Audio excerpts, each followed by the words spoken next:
மெத்த படித்தவர்கள் கன்னியாகுமரி மாவட்டத்தில் இருக்கிறாங்கன்னு இவ்வளவு நாளும் நினச்சிட்டு இருந்தேன். இப்போ தான் தெரியுது அங்கே இருக்கிறவங்க எல்லாம் வடிகட்டின முட்டாள் அப்படின்னு சொல்லிட்டு.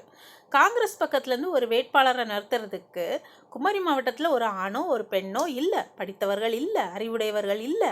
அதுக்காகத்தான் கேரளாவிலேருந்து இறக்குமதி பண்ணியிருக்கிறாங்க பிரவீன் அப்படிங்கிறவரை விளவங்கோடு தொகுதிக்கு. அது சரி, இந்த பிரவீன் யார் தெரியுமா? பாஸ்டர். அதனால் இந்த கிறித்தவர்கள் எல்லாம் போய் அவனுக்கு ஒரு குத்து குத்திட்டு வந்துடுங்க, சரியா?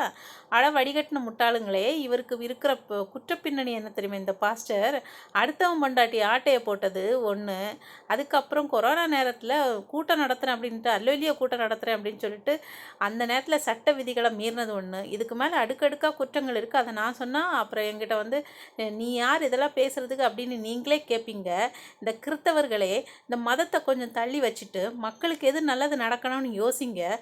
அவங்கள எதிர்த்து கேள்வி கேளுங்க. படித்த ஒருத்தன் இல்லையா கன்னியாகுமரி மாவட்டத்தில்? கேரளாவிலேருந்து தான் இறக்குமதி செய்யணுமா என்ன?